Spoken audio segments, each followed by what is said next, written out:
Bismillah, salatu wassalamu ala Rasulullah wa ala alihi wa sahbihi wa man ala.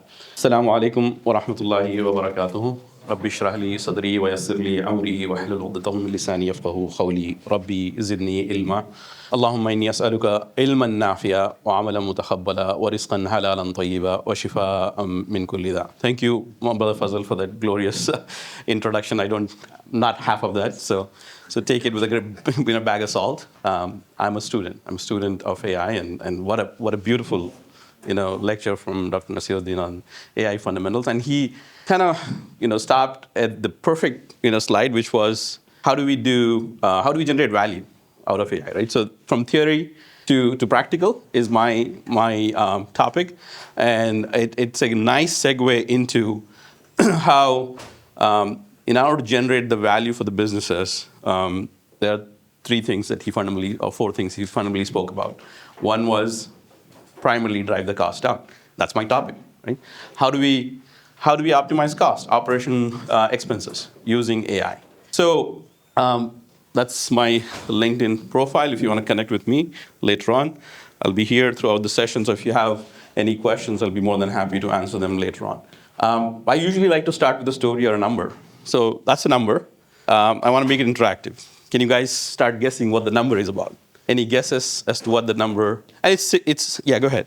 Average life of human. That's a good one. Average life, because Rasulullah Sallallahu Alaihi Wasallam said. Say it again. How long we've had computers? How long we've had computers? That's a good one too.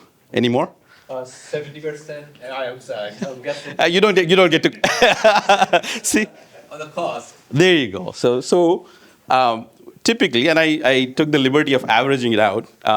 It varies by industry, by the way. So it's an average percentage cost of your revenue if you're doing any business, right? So it can go up if you're on the service side, or it can go down if you're doing something else completely, right? So, but that's a healthy average. So the fundamental question that we have in front of us is, what do we do about that? Like, what can AI do to bring that cost down? That's what we're trying to see if we can answer that today.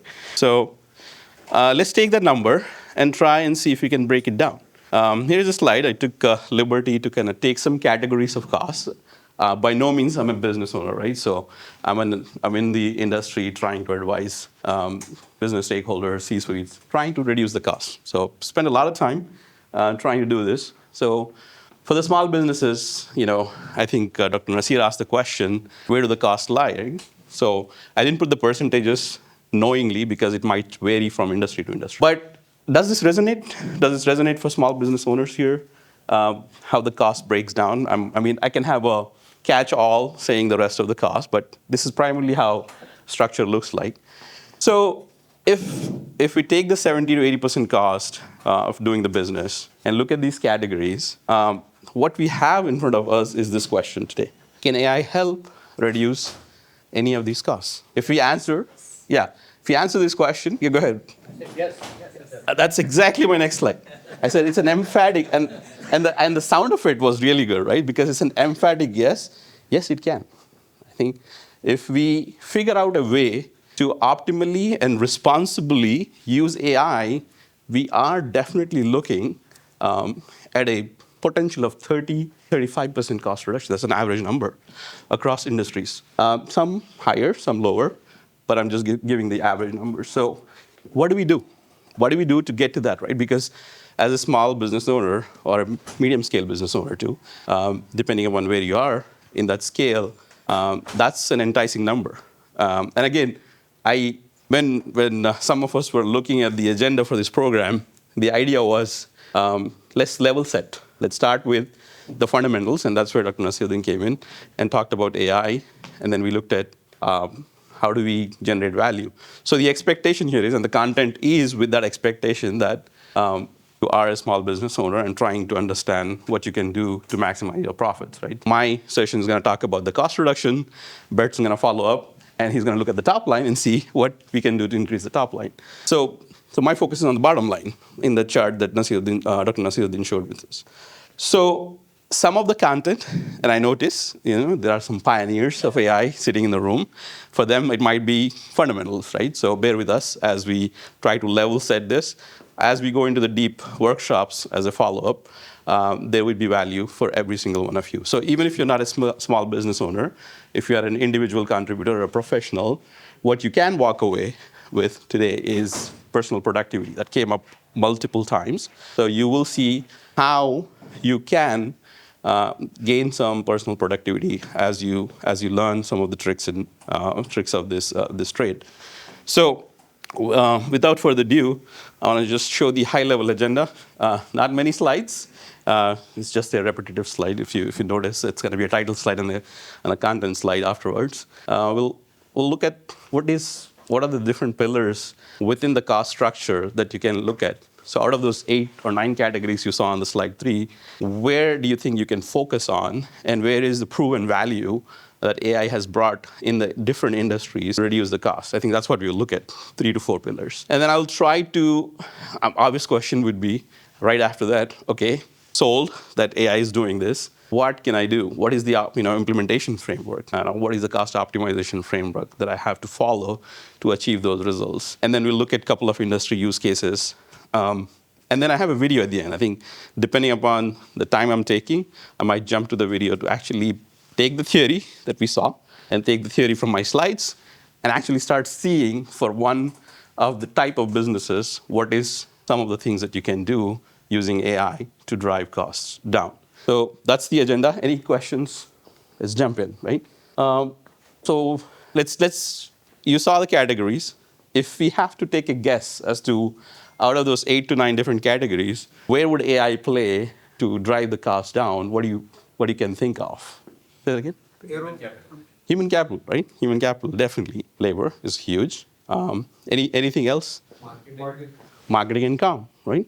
Marketing, and you'll see, I think, Shadabhai at the end, our keynote speaker, does a great job of showing what you can do in terms of the marketing and content generation using AI, in 30 minutes. Go ahead. Time to market. Time to market. How fast, if you are producing products or you are providing services, how fast can you go and make sure you're reaching your customers quickly? Time to market. That's another one, right? So all these are good answers, but let's see what we are going to focus on today. As we start looking at these different areas for cost optimization, I kind of narrowed them down, all those potential possibilities, into these 3 categories. And then one good way to look at this is from left to right. Complexity increases from left to right. Your potential cost to use AI increases from left to right. The fundamental question here is, how do I align any of these AI implementations that I'm trying to look for words that are pretty commonly used in the industry to see how can I generate business value or business results or outcomes to reduce costs, these things, using these 3 different categories of AI capabilities that I have access to. So let's start with the left one. First one is easy, automation. This is pre-AI era. We did automation for some of the things where even AI wasn't there, right? So there was something called process automation. There were tools to help us enable, if you did step A, step B, step C, it was your process flow. There were tools like Blue Prism. There were tools like any automation anywhere, and so on and so forth. These are big names. You don't need to remember these things. But those tools helped you automate your business process from step A to step C. Now, AI takes it at a different level. We can start looking at double-clicking each of these and say, what does automation mean for me using AI if I am, I don't know, I'm a business that provides, I'm a restaurant business. That's pretty common, right? From where we are, not too far away, we have like 30 halal restaurants probably. So what's some of the things that a typical restaurant business would deal with? Probably inquiries. Cashiers, right? There are a lot of inquiries about, hey, this is halal. Before they come in, what are your timings? Working hours. Obviously, Google will give you, but sometimes you get calls in, right? And then you have marketing content going on around advertising, the deals, the discounts, and so on and so forth. So think of all those repetitive tasks that you have to periodically do. Now, AI gives you the ability to very simply use those capabilities and automate. So automation means now you don't have to sit there I don't know how often the restaurant businesses would do this, but let's assume for a second they were doing this weekly discounts to catch the customers over the weekends, advertising, discounted, lunches and dinners and so on and so forth. Maybe as soon as tomorrow, with Father's Day coming up, right? So AI now can help you enable automation of the task. You don't have you do it once, and then you can set it up to start sending, read from a file where you can manipulate the discounts or modify the discounts, I should say. And then AI can kick in every so often as you set the schedule to and can start sending automated emails to your customer base. It can start posting on your website, your social media accounts, so on and so forth. That's one way that you will get cost reduction. So how does that help? How does it reduce the cost? Now, one can say, yeah, I'm a very, very small business. I'm very lean. I'm hardly one person or two people business. And I do all these functions, right? I don't have a legal department. I don't have a marketing and IT department who's managing the social media. So I was able to do that alone. So you're not really reducing headcount here. So how are you helping reduce the cost? It'll reduce your time. The time that you're spending on grunt work that AI can now take away. Let's say every week you are spending 2 to 3 hours of researching, content generation for another 3-4 hours, and sending those out, roughly about 10 hours. All of that 10 hours is now saved. Where can you invest those 10 hours? You can invest those 10 hours strategically in trying to potentially expand the business. Maybe now you're looking for a chef that does cuisine as opposed to staying with one cuisine, right? So sometimes it's a direct cost reduction, cost optimization. Sometimes it's an indirect cost optimization because it's freeing you up to do more and more things towards the right here. So that's the first bucket. I'll pause there for any questions because this is the crux of the session. So if I spend 20 minutes on this, that's okay. I can ignore the rest of the slide. All right. If not, let's go. What happens after that? We start hearing these bots, and I know most people would have heard through news. There are AI bots, AI assistants, chat bots, these kind of names or acronyms that you are hearing. What do they do? So from automation to simply providing, Q&A, informational, responses back so that you take away let's say if there's a business that's heavily dependent on responding to the customer inquiries. Can't think of any, if you guys can think of, shout out a type of business. But let's say if that's a business, I don't know, insurance probably, right? Yeah, that's a good one. A lot of calls, and the call centers receive customer service, a lot of information that they're flowing and so on. Correct. Now, recently, I don't know how many of you drive Toyota, but if you call Toyota and try to schedule your service appointment, you're not talking to a human, right? So that's the bot. That's the assistant. That is the middle category. Now, it's taking away the labor that Naeem correctly pointed out, human capital, and is replacing with these assistants that can respond to your questions or your customers' inquiries on your behalf. Any information that you're calling for, an 800 number and so on, they're screening what are you calling for today by way of your voice, processing as to where that call needs to go without having human. Absolutely. And sometimes it's frustrating, right? I call my doctor sometimes, and it's in an infinite loop, trying to figure out who I need to speak with, which department. So there is learning that's going on as we speak. But there are areas where AI has clearly demonstrated value and cost reduction and cost optimization by deploying assistants to, for example, respond to the customer inquiries. So that's the second category.